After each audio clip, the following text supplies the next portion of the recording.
Shalom Bapak Ibu Saudara yang dikasihi Tuhan. Berjumpa kembali di podcast Renungan Pagi Mutiara hari ini, yang setia menyapa dan menemani saudara di dalam doa dan renungan firman Tuhan.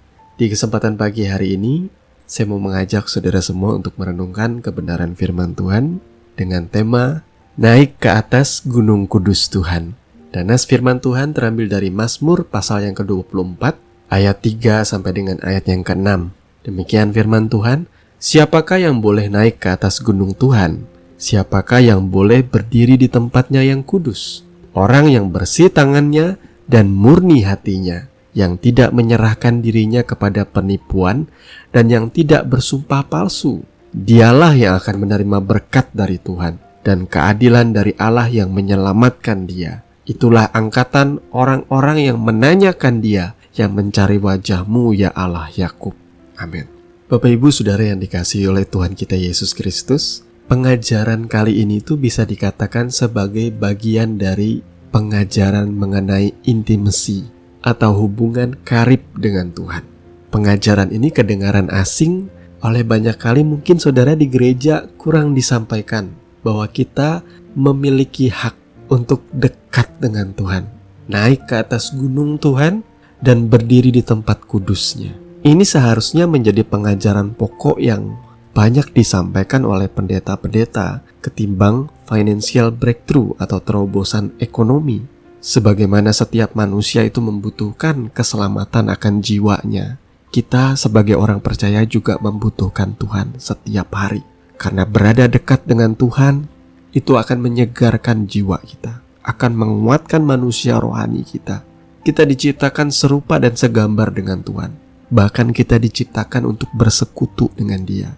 Tanpa kita bersekutu dengan Tuhan setiap hari, maka kita akan kehilangan arah tujuan. Kita akan kehilangan semangat sukacita. Kita akan kehilangan kegairahan kita. Yesus adalah satu-satunya alasan kita bisa melangkah di dalam kemenangan, menuju kemenangan. Siapakah yang boleh naik ke atas gunung Tuhan?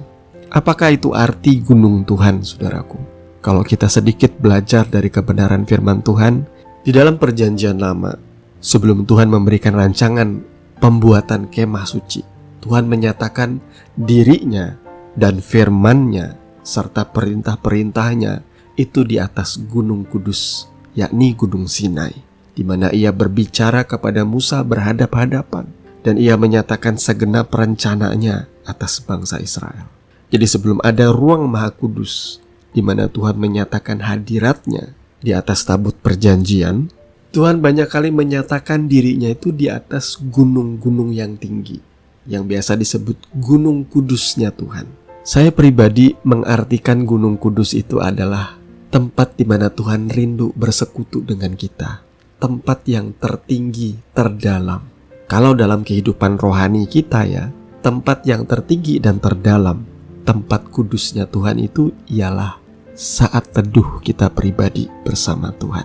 Pertanyaan saya sekarang, saudara, di tengah kesibukan saudara hari-hari ini, di tengah aktivitas saudara, sudahkah saudara meluangkan waktu untuk naik ke atas gunungnya Tuhan, berdiri di tempat kudusnya Tuhan, meluangkan waktu bersaat teduh, atau yang kata anak-anak muda, bersateria dengan Tuhan, di mana saudara duduk diam, saudara menaikkan syukur saudara kepada Tuhan, saudara membaca, merenungkan firman Tuhan secara pribadi, dan di situ engkau mengenal Dia.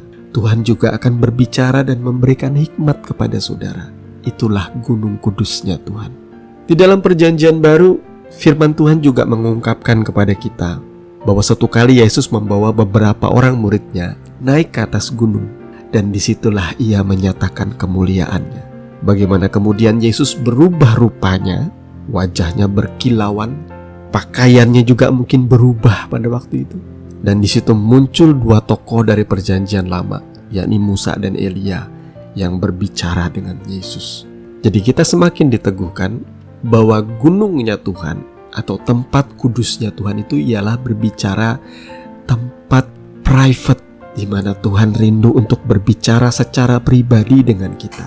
Ingat saudaraku, segala sesuatu itu indah pada waktunya.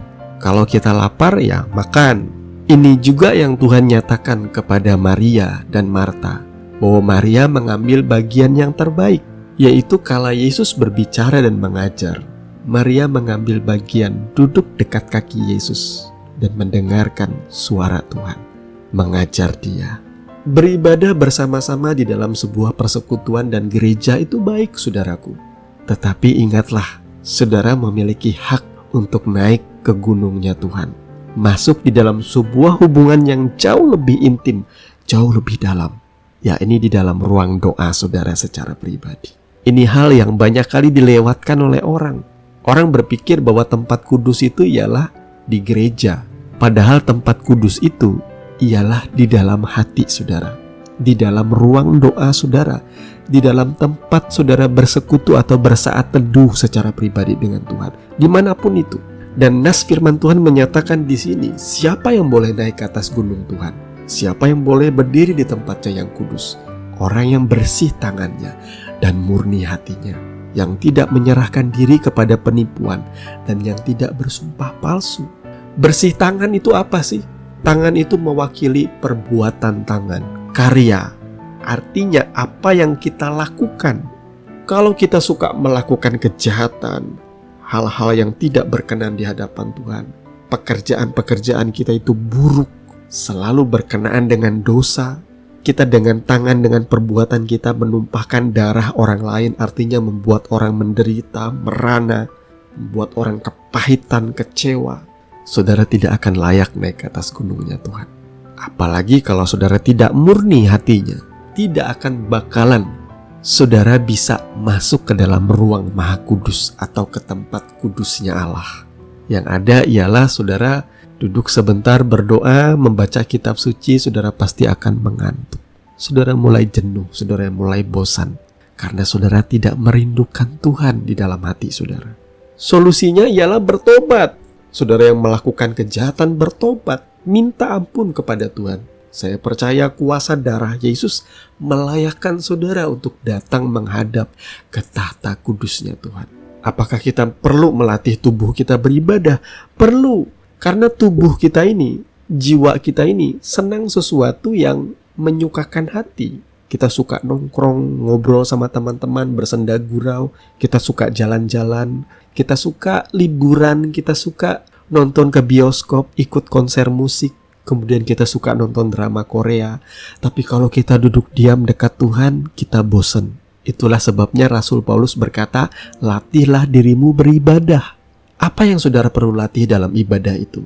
Meletakkan hati saudara yang murni di dalamnya. Banyak kali orang beribadah secara lahiriah semata. Mereka datang ke gereja, mereka menaikkan pujian dengan mulut, tapi hatinya kemana-mana, pikirannya kemana-mana, tidak tertuju kepada Tuhan. Itulah yang perlu kita latih. Kita perlu membawa kejujuran kita pada saat kita berdoa, ketulusan kemurnian kita pada saat kita menaikkan pujian. Kita betul-betul memberikan hati kita. Ibarat kalau kita nonton ajang-ajang pencarian bakat, orang menyanyi dengan hati itu akan menyentuh jiwa kita. Kata orang, oh dia menyanyi dengan soul, sehingga menjamah soulnya kita. Saudara juga harus menyanyi, berdoa, melayani Tuhan itu dengan segenap jiwa saudara, dengan segenap hati saudara yang tulus. Maka lihatlah, Tuhan pun akan menyatakan isi hatinya kepada saudara. Tuhan memberkati firman-Nya. Mari kita berdoa. Bapa, di dalam nama Tuhan Yesus, terima kasih untuk pagi hari ini. Engkau mengajar kami, Engkau menyingkapkan kerinduan-Mu yang terdalam Tuhan, bahwa Engkau rindu setiap hari bergaul dengan kami anak-anak-Mu. Kami percaya Bapa, ada banyak hal yang bisa kami menangkan setiap hari. Pergumulan-pergumulan kami, problem dan kesulitan yang sedang kami hadapi. Ketika kami mau meluangkan waktu, duduk diam dekat dengan Tuhan, mendengarkan isi hati Tuhan. Terpujilah nama-Mu Bapa. Kami menyerahkan sepanjang hari ini ke dalam tangan-Mu yang penuh kuasa. Di dalam nama Tuhan Yesus kami berdoa. Amin. Bapak Ibu Saudara yang dikasihi Tuhan, kami percaya kebenaran firman Tuhan di pagi hari ini akan menjadi dasar dan kekuatan di dalam setiap kehidupan saudara. Sampai bertemu lagi di podcast Renungan Pagi Mutiara hari ini yang berikutnya. Kasih karunia menyertai saudara sekalian. Shalom.